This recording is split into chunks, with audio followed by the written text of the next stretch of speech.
बिस्मिल्लाहिर्रहमानिर्रहीम। जम्मू कश्मीर के अंदर जो CRCs क्लस्टर रिसोर्स कोऑर्डिनेटर्स की हैसियत से काम करने वाले लोग हैं, जो कॉन्ट्रैक्ट पर हैं, ये हम सब जानते हैं। लेकिन महकमा तालीम के अंदर काफ़ी वक्त से इनको इस्तेमाल किया जा रहा, तो इनके लिए एक राहत है, एक अच्छी खबर है, क्योंकि इनकी तैनातियों को चैलेंज किया गया था अदालत उज़्मा में, या जम्मू कश्मीर की अदालत आलिया के अंदर। अदालत उज़्मा तो नहीं कहूँगा मैं, सुप्रीम कोर्ट हो जाता, लेकिन Jammu Kashmir Ladakh common high court के अंदर एक अर्ज़ी दायर की गई थी। उस पर जो जवाब आया वो उनके लिए अच्छी खबर है। दूसरा, क्लस्टर रिसोर्स जो जम्मू कश्मीर के अंदर जिनकी खिदमत क्लस्टर रिसोर्स कोऑर्डिनेटर्स हैं, 2024-25 से उनको सरकार ने एक्सटेंड किया था। तो क्या वो फैसला सही था या गलत, या नए लोगों को मौका मिलना चाहिए था पुराने ऑर्डर्स को क्रैश करके? तो इस पर दरअसल इंतज़ार किया जा रहा था। अब बात जब अदालत पहुंची, तो लद्दाख और जम्मू कश्मीर के हाई कोर्ट ने साफ कर दिया कि कोई भी मुमकिन उम्मीदवार जो आप कह लीजिएगा कि प्रोबेबल कैंडिडेट है, अदालत के मुताबिक जो प्रोस्पेक्टिव कैंडिडेट हो सकता है, they can not demand issuance of a recruitment advertisement before it is officially notified. यानी अगर कोई भी सरकारी इदारे से ये मुतालबा करता है, जो कोई मुमकिन उम्मीदवार है, वो ये नहीं कर सकता है कि वो किसी की असामी के लिए इश्तिहार जारी करे, डिपार्टमेंट को या इदारे को मजबूर करें कि आप नए सिरे से एडवर्टीजमेंट नोटिस निकालें। जब तक नोटिफिकेशन सरकारी तौर पर जारी ना हो, तब तक आप अप्लाई नहीं कर सकते। जस्टिस संजय धर ने फैसले में वाज़ेह कर दिया कि किसी भी उम्मीदवार को सिर्फ उस वक्त तक महदूद हक हासिल होता है जब भर्ती का इश्तिहार जारी किया जाए।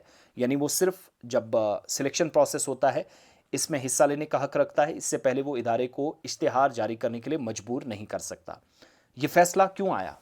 क्योंकि डॉक्टर अनायतुल्लाह भट्ट और बाकी ने एक अदालत में अर्जी दायर की थी, दरख्वास्त दी थी, जिसमें उन्होंने 15 अप्रैल 2025 के सरकारी मुरासले को चैलेंज किया था, जिसके जरिए जो क्लस्टर रिसोर्स कोऑर्डिनेटर्स थे, CRCs थे, उनकी खिदमात को, उनकी सर्विसेज को तालीमी साल 2024-25 के लिए सरकार ने एक्सटेंड किया था। ऑलरेडी वो काम कर रहे थे, तो सरकार ने कहा कि इन्हीं को फिलहाल कंटिन्यू करते हैं। ऑर्डर्स जारी किए गए, तो दरख्वास्त गुजारों ने अदालत में ये दरख्वास्त दी थी कि हुकूमत या सरकार नए सिरे से आर्जी बुनियादों पर ही सही, कॉन्ट्रैक्ट बेसिस पर ही सही, लेकिन CRCs की भर्ती के लिए इश्तिहार जारी करें तो अदालत हुकूमत को हुक्म दे।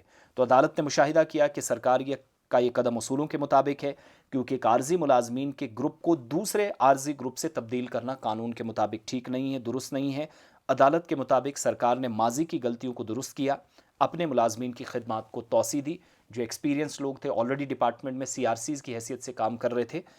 और अदालत के मुताबिक दरख्वास्त गुजारों को इस मामले में चैलेंज करने का कोई हक नहीं है, क्योंकि सरकार का फैसला कानून के मुताबिक है। इन वजूहात की बिना पर अदालत ने एप्लीकेशन को मुस्तरद कर दिया। This is a good news for CRCs, जो क्लस्टर रिसोर्स कोऑर्डिनेटर्स हैं एजुकेशन डिपार्टमेंट में, और टीचिंग सपोर्ट के लिए इनको इस्तेमाल किया जाता है। तो इनकी परफॉर्मेंसेज जो भी हों, लेकिन सरकार को लगता है कि एक्सपीरियंस इन्हीं का है जिसको फ़िलहाल इस्तेमाल किया जा सकता है।